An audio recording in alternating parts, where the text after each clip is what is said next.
What's up guys? So I'm about 6 years late on this video, but today I want to take a look at Iron Man's Buster armor. The Buster armor became pretty popular with the appearance of the Hulkbuster in Avengers Age of Ultron, and then again in Infinity War. But the Hulkbuster armor isn't the only Buster armor that Iron Man has made throughout Marvel's history. There's been a bunch of different Buster armors introduced throughout the years, and they've been used to help fight off some of Marvel's strongest characters. So today, I want to take a look at the top 5 Iron Man Buster armors. Now, what exactly classifies a Buster armor compared to any other armor Iron Man has? Well, it's typically an armor that's made to fight against one certain villain, such as the Hulkbuster.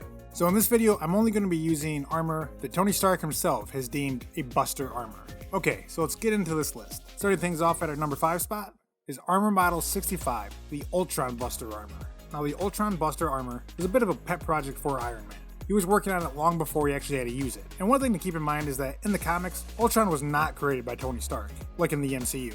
Ultron was actually created by Hank Pym, the Ant-Man. So when Ultron reappears on Earth and attempts to try to turn every human into a cyborg, which at this point Ultron has already done to himself and Hank Pym, yeah, it's kind of a weird story. But Iron Man comes to the rescue and his Ultron Buster armor, which is immediately mocked by Ultron. And then Ultron begins to beat Tony Stark senseless.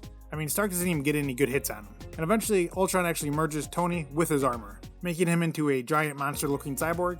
But little is known about the armor itself, since Iron Man didn't really have a chance to show it off against Ultron. But this is definitely one of Tony's least successful Buster armors ever.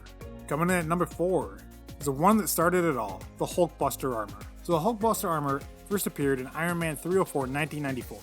And what happens is that Tony Stark acquired a bunch of buildings from his old pal, Obadiah Stane. You might remember him from the first Iron Man movie. He was the guy that was always mad about scraps. With a box of scraps!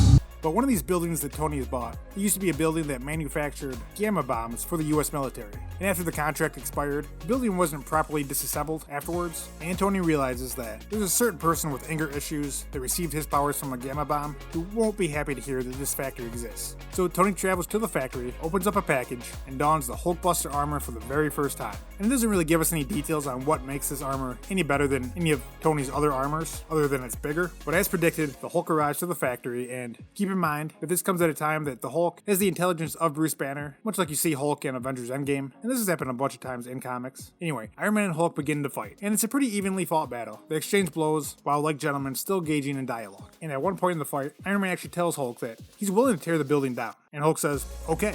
And the fight ends in an epically disappointing fashion, with them just talking out their problems.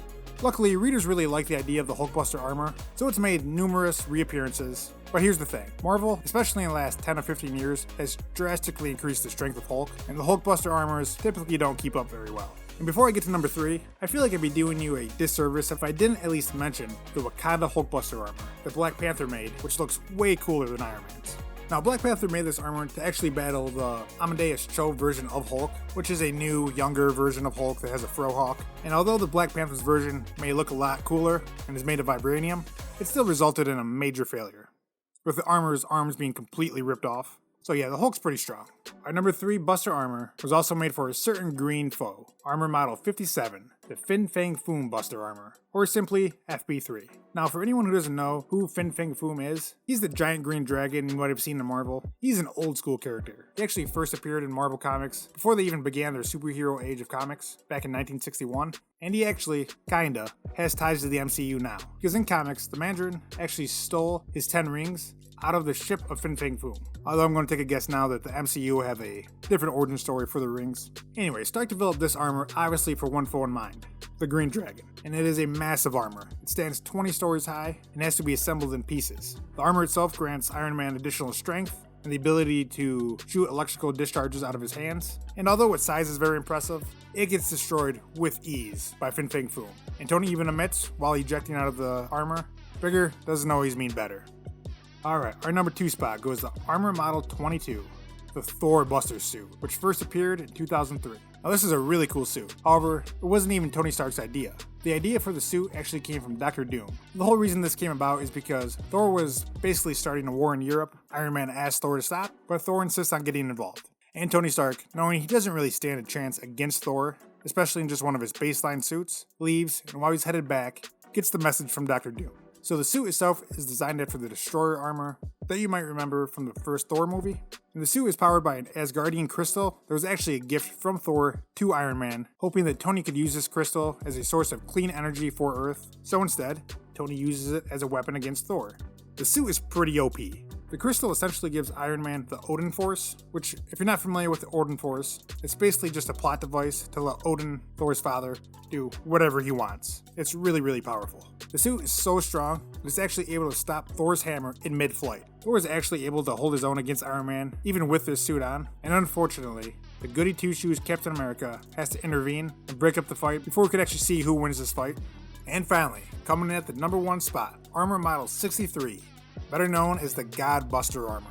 This is hands down the most powerful armor Iron Man has ever made. So Tony Stark was only able to make this Hulkbuster armor because his mind was put into a virtual reality called the Escape, and with his mind able to think and create without the limitations of reality to slow him down, he's able to develop this massively powerful armor. However, when Tony is in the Escape, it turns out that the villain, the Controller, was siphoning power from Escape users, which made him so strong that he was essentially a god, and I think we can see where this is going. So when Tony is able to break out of the Escape, he comes out donning this new suit. Tony immediately flies over to the Controller, who again is extremely powerful, and Tony just has to shoot him one time with his armor, and he completely takes out the Controller. And Ironheart is actually able to scan his suit, and she mentions that this suit's power levels are beyond anything that she's ever seen before. I mean, they're off the chart. And Iron Man, knowing just how powerful and how dangerous this suit can be if it got into the wrong hands, he sets the suit to self-destruct as well as the building it was made in, just because he was so scared of how powerful this armor was. So unfortunately, we might not ever see the Hulkbuster armor again.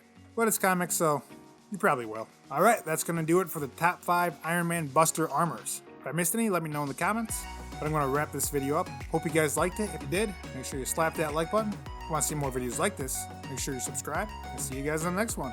Peace.